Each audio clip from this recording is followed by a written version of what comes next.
Kalau riwayat nomor 9a, tidak akan disentuh atau tidak akan masuk neraka orang yang kedua telapak kaki tersebut medan perang. Kalau riwayat 9b, ya, tidak akan mungkin ya asap neraka itu eh, pada lubang hidung seorang muslim selama-lamanya. Tidak akan bersatu debu medan perang dengan asapnya neraka. Kan neraka itu dibakar orang. Ada asapnya. Berarti masuk neraka pasti akan menghirup asap neraka. Nah, orang yang sudah pernah terhirup debu medan perang, jihad, maka tidak akan pernah menghirup asapnya neraka. Berarti dijamin dia selamat dari neraka. Sebenarnya seperti itu maknanya. Kalau riwayat yang tadi nomor 10, itu lebih menjelaskan bahwasanya haram baginya neraka. Semua maknanya sama. Artinya tidak akan masuk ke dalam api neraka. Baik, hadis nomor 11 dalam bab kita ini, dan kemungkinan kita cukupkan dengan hadis nomor 12 ya. Setelah itu kita buka pertanyaan, nanti dikasih tanda, kita akan lanjutkan insya Allah ke depannya hadis nomor 13 dan beberapa hadis yang Allah mudahkan nanti, karena di bab kita ini ada sampai hadis nomor 15 ya. Baik, hadis ini hadis nomor 11 dengan sanad hasan. Hasan berarti di bawah sahih ya, tapi tetap diterima hadisnya. Ini urutan 11 dalam bab kita dan ini urutan 1271 dari awal kita belajar. Hadis ini berbunyi dari Abu Hurairah radhiyallahu anhu, dari Nabi SAW beliau bersabda, la yajtami'ani fin nari ijtima'an yadurru ahaduhum al-akhar. Muslimun qatala kafiran thumma saddada al-muslimu wa qarab. ولا يجتمعان في جوف عبد غبار في سبيل الله ودخان جهنم ولا يجتمعان في قلب عبد الإيمان والشح. Kata Nabi SAW, tidak akan berkumpul dua manusia di dalam neraka dengan perkumpulan yang saling membahayakan satu sama yang lainnya. Yaitu, dirincikan, seorang muslim yang membunuh orang kafir, kemudian muslim itu berlaku baik dan berusaha maksimal mengamalkan keislamannya. Nanti kita jelaskan ya, saya masih baca terjemahan dulu. Dan dua hal yang tidak akan berkumpul dalam rongga seorang hamba, yaitu debu di jalan Allah, medan perang, dan asap neraka jahanam. Dan dua hal yang tidak akan berkumpul dalam hati seorang mukmin, yaitu keimanan dan kikir. Diriwayatkan oleh An-Nasai dan Al-Hakim, lafaz ini adalah milik riwayat Hakim, Al-Hakim, dan itu lebih lengkap. Dan dia mengatakan sahih berdasarkan syarat Muslim. Sedangkan An-Nasai berkata dalam riwayatnya, al-imanu wal hasad. Iman dan rasa dengki tidak akan bersatu dalam hati seorang mukmin. Bagian awal hadis ini ada dalam sahih Muslim. Riwayat ini Bapak Ibu sekalian langsung saja kita ambil pelajaran bahwasanya yang pertama, adanya jaminan dari Nabi SAW tidak akan bersatu seorang Muslim dengan kafir yang pernah dia bunuh di medan perang di neraka. Kan orang kafir itu kalau terbunuh dalam keadaan kafir pasti masuk neraka. Kalau meninggal dalam keadaan kafir ya. Kalau dia belum meninggal tidak boleh kita vonis orang masuk neraka. Walaupun orang itu masih hidup dan dia benci Islam. Kita cuma bisa bilang kalau dia meninggal nih dalam keadaan begini maka dia masuk neraka. Tapi kalau sudah meninggal kafir selesai.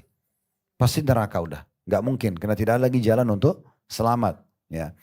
Makanya kalau ada orang masuk medan perang kan mau tidak mau kita perang nih. Ya, kontak fisik kita berperang. Kalau si muslim berhasil bunuh satu kafir, kafir itu masuk neraka.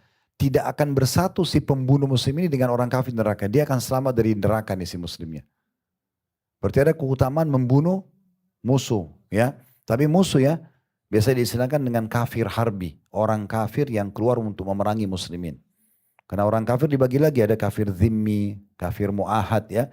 Orang kafir yang dibawa perdamaian dengan kaum muslimin. Kayak sekarang orang-orang muslim yang satu warga negara dengan kita. Saya di komplek ini, tetangga non muslim gak boleh kita ganggu. Ah ini mumpung Nasrani matikan aja listriknya. Gak boleh. Atau sengaja kita ganggu parkir depan rumah orang atau kita ambil hartanya gak boleh. Ya, karena kita gak boleh. Apalagi kalau sampai menumpahkan darahnya. Karena kata Nabi SAW, man qatala mu'ahadan lam yari raihata jannah wa in yariha la tujadu min masriti arba'ina kharifa. Sampai membunuh seorang kafir mu'ahad. Orang kafir yang dibawa naungan umat Islam. Tidak ada masalah dia dengan umat Islam. Lalu dia bunuh. Muslimnya datang bunuh dia. Maka si muslimnya tidak akan mencium bau surga. Tidak boleh kita sembarangan bunuh orang. Kalau kafir harbi keluar dengan baju perangnya. Berhadapan dengan muslimin baru. Kayak sekarang orang Israel di Palestina. Itu oke. Memang dia keluar bantai umat Islam. Masa kita diam gitu kan. Nggak seperti itulah. Tapi kalau selain ini nggak boleh sembarangan. Ustadz kalau ada orang kafir ganggu saya, tetangga saya utang gak bayar atau saya diganggu segala macam, laporin ke pemerintah, bukan kita yang ambil alih. Tak boleh ambil pisau tusuk dia. Nah, nggak boleh. Ya. Ini perlu difahami ya, supaya jangan salah paham. Tak boleh sembarangan tumpah-tumpahin darah orang gitu. Nah ini perlu digarisbawahi. Ini poin pertama. Kalau ada seorang muslim betul-betul ketemu sama kafir di medan perang, kafir harbi, kafir yang keluar berperang memang. Nah oke, terus kita bunuh dia, ya mau tidak mau, karena kalau kita tidak bunuh dia kita akan dibunuh misalnya. Maka pada saat itu kita dijamin masuk surga. Karena tidak akan bersatu si kafir yang terbunuh di jalan syaitan, di jalan selain Allah, dengan orang muslim yang berperang di jalan Allah. Jelas ini? Baik, yang kedua, yang bisa diambil pelajaran, tidak akan bersatu di dalam tubuh seseorang itu debu medan perang dengan asapnya neraka. Ini mirip dengan tadi yang kita bahas di sebelumnya ya. Karena di neraka akan ada asap, karena kan dibakar. Sesuatu dibakar itu keluar asap. Semua naudzubillah ahli neraka itu akan menghirup asapnya neraka, pasti. Nah tapi kalau orang sempat menghirup debu medan perang, walaupun sesaat, karena dia ikut jihad, dia tidak akan menghirup asapnya neraka, ada jaminan.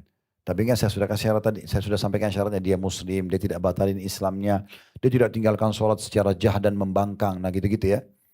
Yang terakhir yang ketiga adalah, ini juga penting ya, tidak akan bersatu dalam hati seorang muslim, iman dan pelit. Jangan dengki dulu. Dengki riwayat yang di bawahnya. Sama pelit dulu ya. Berarti kikir itu dosa. Pelit itu dosa, ya. Syuh itu dosa. Jadi nggak boleh dianggap, bedain ya mana hemat mana kikir. Karena ini beda tipis.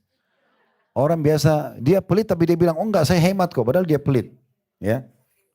Dermawan itu memang sifatnya ahli surga. Makanya para ulama salaf mengatakan surga tempatnya orang-orang yang dermawan. Dan Nabi SAW memang mencontohkan itu. Makanya dinukil oleh para sahabat. Karena Nabi SAW ajwadun nas. Nabi SAW adalah manusia yang paling dermawan. Gitu kan. Salah satu ciri kedermawanannya adalah beliau tidak pernah tolak permintaan orang.